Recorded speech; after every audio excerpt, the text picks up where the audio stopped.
Good morning student, welcome to my channel DK Commerce Classes। आज जो हम video लेके आए हैं उसमें टॉपिक का नाम है क्लासिफिकेशन ऑफ अकाउंट्स।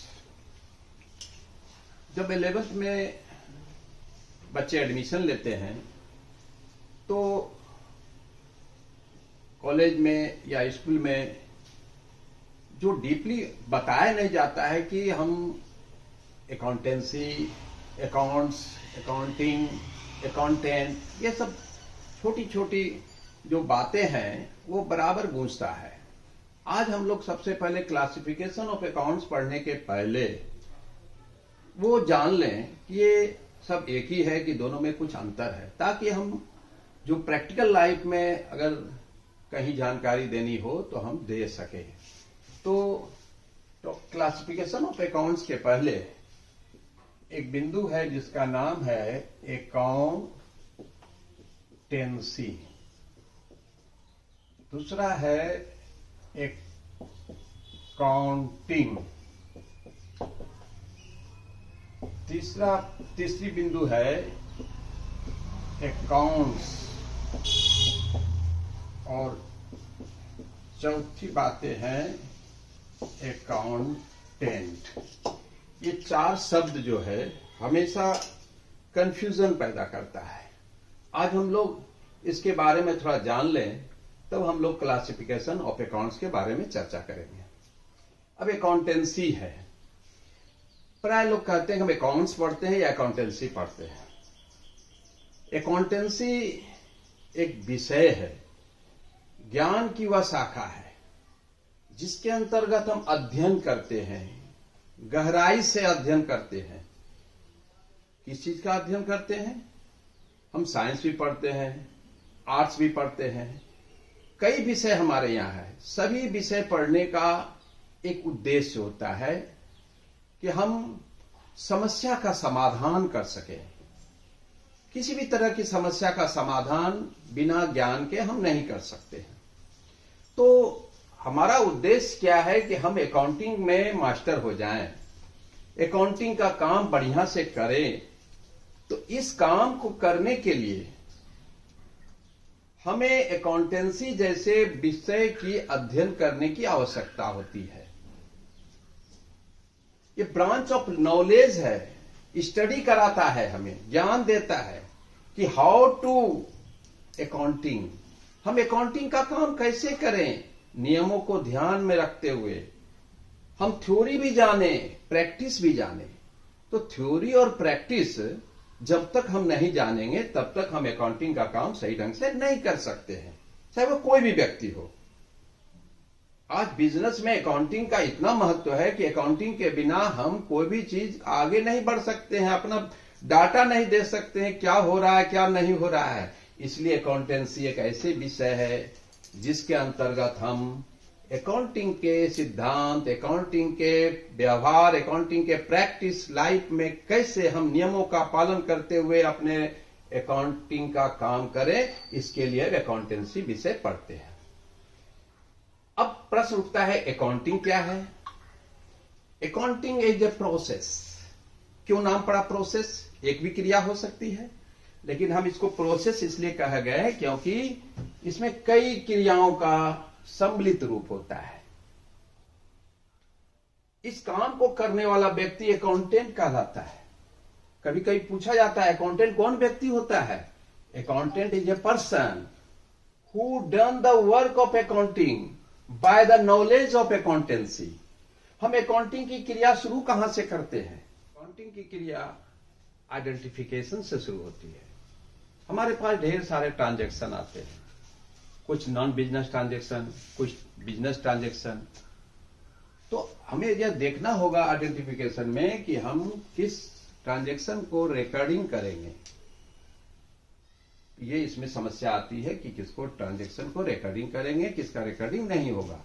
आइडेंटिफाई जब हम कर लेते हैं तब उसको क्लासिफाई करते हैं, कौन कौन सा हेड होगा।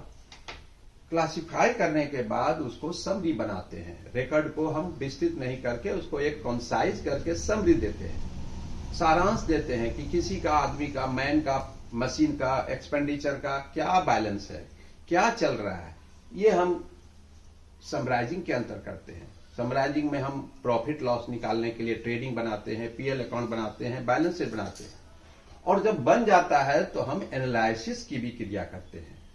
एनालिसिस में होता क्या है कि हम एक डाटा को दूसरे डाटा से, एक साल के फिगर को दूसरे साल से एनालिसिस करके रिपोर्ट प्रदर्शित करते हैं, ताकि वो रिपोर्ट कम्युनिकेट यूजर को फायदा हो। हमारे यहाँ ढेर यूजर हैं, इंटरनल यूजर, एक्सटर्नल यूजर, सब इससे आशा लगाते हैं कि हमारे पास अकाउंटिंग का क्या रिपोर्ट आया। तो इस तरह से accounting is a process of identifying, classifying, summarising, analysing and interpreting and communicating that report to the user for taking decision. तो ये अकाउंटिंग की बात हम लोग कर लिए, डिटेल हम लोग इसको बाद में पढ़ेंगे। अब होता है अकाउंट्स क्या है। हम लोग हमेशा देखते हैं, बैंक जाते हैं, बैंक में हम पूछते हैं कि भाई हमारा अकाउंट्स में कितना रुपया है। Accounts is the summary of transaction, summary of the transaction. Summary means सारांश है, ताकि हम तुरंत सारे पेज को नहीं देख करके हम एक जगह किसी व्यक्ति का, किसी मशीन का, किसी एक्सपेंडिचर का, कोई इनकम का अगर हमको कॉन्साइज फॉर्म में, समराइज फॉर्म में, संक्षेप में अगर कुछ जानना हो तो इसके लिए हम अकाउंट्स तैयार करते हैं। और ये अकाउंट्स जो है वो हमें प्रदर्शित करता है कि मेरी स्थिति क्या है। अब है अकाउंटेंट। अकाउंटेंट एक व्यक्ति है, द पर्सन, जो अकाउंटिंग का काम करता है। अकाउंटेंसी के द्वारा प्राप्त किए गए नॉलेज को, उसके सिद्धांत को, उसके प्रैक्टिकल नॉलेज को जब कोई व्यक्ति अपने अकाउंटिंग कार्य को करता है, उस व्यक्ति का नाम अकाउंटेंट कहलाता है। तो हम लोग अभी छोटी छोटी बातों पर चर्चा किए और डिटेल हम लोग पढ़ेंगे। अकाउंटेंसी क्या है, एक विषय है। अकाउंटिंग इज एक प्रक्रिया है। अकाउंट्स एक समरी है रिकॉर्ड्स का, और अकाउंटेंट जो व्यक्ति इस काम को करता है उसको अकाउंटेंट कहते हैं। अब हम लोग आते हैं, जो डिटेल हम लोग को पढ़ना है अकाउंट्स। तो अकाउंट्स में हम लोगों को पढ़ना है कि अकाउंट्स का क्लासिफिकेशन, जो सबसे इंपॉर्टेंट है एग्जामिनेशन पॉइंट ऑफ व्यू से। Topic classification of accounts. Classification करने से पहले हम एक बार फिर से ये जान लें कि अकाउंट्स कहते किसे हैं। Accounts is A summary of records of business transaction, summary of the business transaction relating to the person. It may be either person, assets, expenditure, revenue, किसी से भी संबंधित हो सकता है, जो हमें एक जगह पर तैयार करा दी जाती है, जिसे हम लेजर कहते हैं, जहां पर हम किसी व्यक्ति, संस्था, एसेट्स, एक्सपेंडिचर, रिवेन्यू, इसका अगर हम एक निश्चित जगह पर अगर हम उसको रख देते हैं, उस बही का नाम कहलाता है ledger. Classification of accounts. Classification करने से पहले जरूरी होता है कि हम अकाउंट्स के बारे में पहले जाने। अकाउंट्स होता क्या है। बराबर चर्चा होती है, राम का अकाउंट, मोहन का अकाउंट, बैंक का अकाउंट, दूध वाले का अकाउंट। जब हम अकाउंट लगाते हैं तो सबसे पहले उससे रिलेटेड कोई व्यक्ति होगा, या कोई कैपिटल का अकाउंट होगा, लायबिलिटीज का अकाउंट होगा, खर्च का अकाउंट होगा, इनकम का अकाउंट होगा, एसेट्स का अकाउंट है। लेकिन अकाउंट्स होता क्या है। Accounts is a ledger records. Ledger records क्यों बोला गया, क्योंकि रिकॉर्ड हम कहां करते हैं, लेजर में करते हैं। Ledger is also a book. जिस तरह जर्नल एक बुक होता है, उसी तरह लेजर भी एक बुक है, जहां हम रिकॉर्डिंग करते हैं। लेकिन सब तरह से रिकॉर्डिंग नहीं करते हैं। इन ए समराइज फॉर्म। समराइज फॉर्म का मतलब संक्षिप्त रूप से 10 ट्रांजेक्शन को, एक ट्रांजेक्शन अगर रिलेटेड है तो एक जगह लिखते हैं, एक जगह एक नेचर का लिखते हैं। All the business transaction, not non business transaction नहीं, ऑल द बिजनेस ट्रांजेक्शन जिसका संबंध किसी व्यक्ति, कैपिटल, लायबिलिटीज, एक्सपेंडिचर, इनकम और एसेट से हो। तो अकाउंट्स क्या है ये हमको पता चल गया। लेकिन हमारा उद्देश्य है कि अकाउंट्स के क्लासिफिकेशन के बारे में हम डिटेल जानें। जब तक हम क्लासिफिकेशन नहीं जानते हैं तब तक हम आगे इसके डेबिट और क्रेडिट से संबंधित रूल को फॉलो नहीं कर सकते हैं। इसलिए क्लासिफिकेशन दो तरह से किया गया है, एक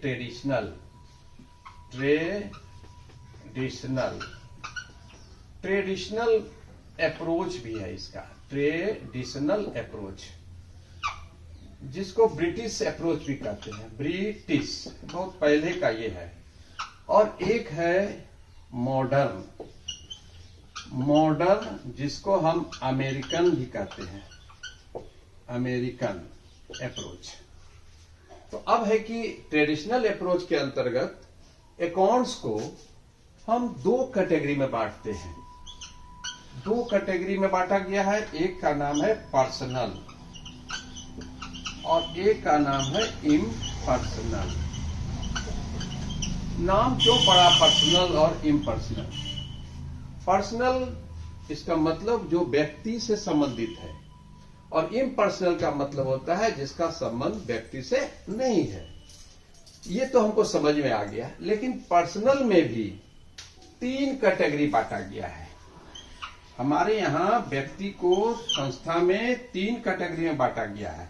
एक तो नेचुरल व्यक्ति भी होता है।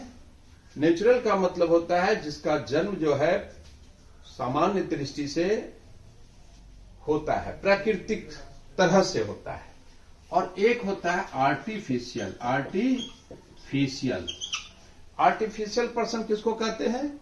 जिसका जन्म नेचुरल नहीं है, जिसका जन्म जो है विधान के द्वारा नियमों को पालन करते हुए उसका अस्तित्व में लाया जाता है, उसे कहते हैं आर्टिफिशियल। जैसे बैंक, ऑर्गेनाइजेशन, टाटा मोटर्स या कोई भी संस्था है जिसको कि जन्म हम लोग प्रक्रिया से करते हैं, उसका जन्म दिलाते हैं, इसलिए इसका नाम कृत्रिम व्यक्ति कहा गया है। और एक नेचुरल, जैसे राम, मोहन, श्याम, राम है, मोहन है, या कोई डेटर है, या कोई क्रेडिटर है, ये सब नेचुरल व्यक्ति आते हैं।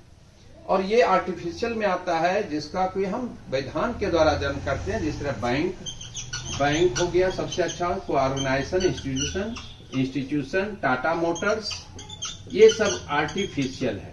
और एक जिसको कहते हैं representative personal account, representative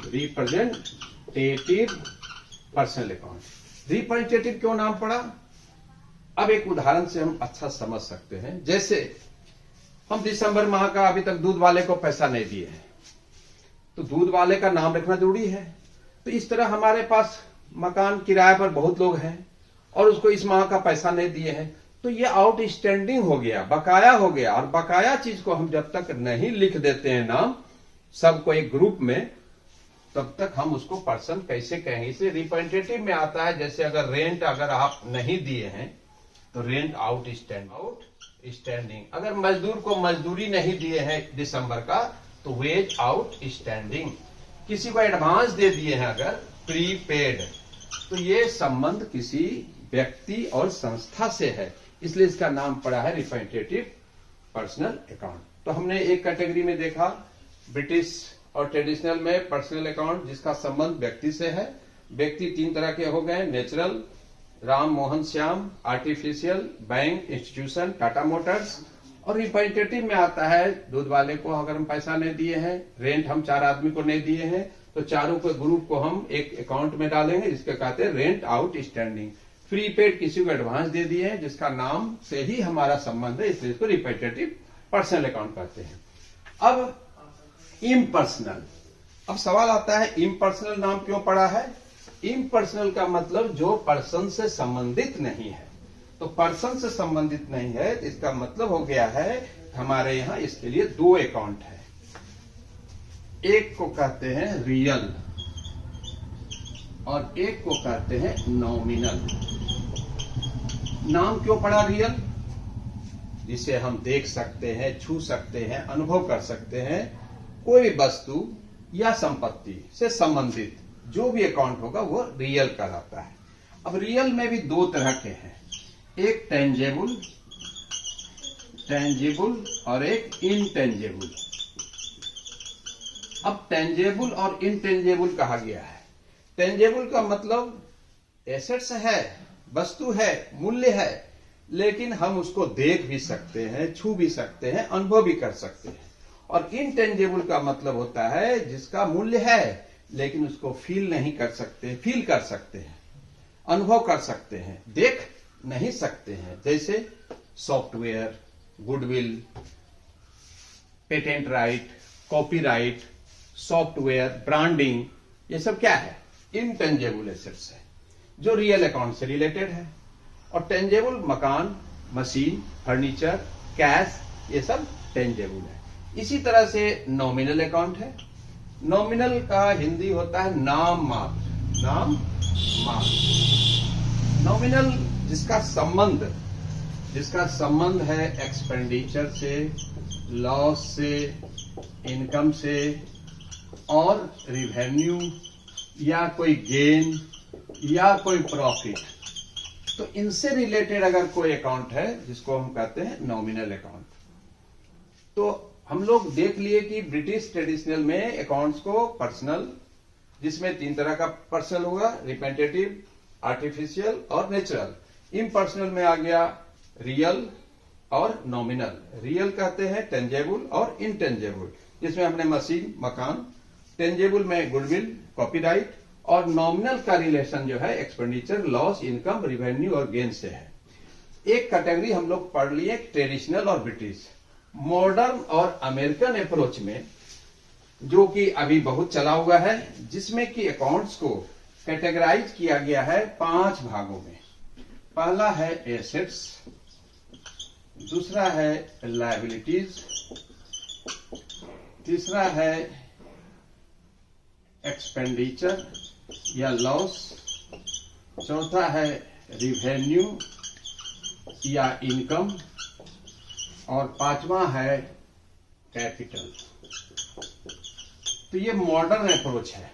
modern approach में अकाउंट्स को 5 कैटेगरी में बांटा गया है। आप एसेट्स के बारे में पहले जानते हैं, जो दिखता है, नहीं भी दिखता है, जिसका कोई वैल्यू होता है, जैसे एसेट्स में फर्नीचर, बिल्डिंग। लायबिलिटीज, अगर लोन लिए हैं बैंक से, अगर कोई आउटस्टैंडिंग है या कोई उधार लिए हैं, क्रेडिटर। एक्सपेंडिचर, स्टेशनरी में खर्च किए या रेंट दिए, या कोई जल गया, आग लग गई।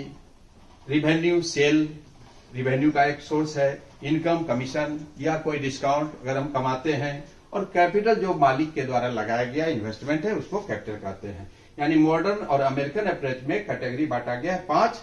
अब आगे के क्लास में हम लोग ये देखेंगे कि हम इन सब अकाउंट का यूज कहां करते हैं, यानी rule of debit and credit, जो अगले वीडियो में आप लोग को हम दिखाएंगे। धन्यवाद।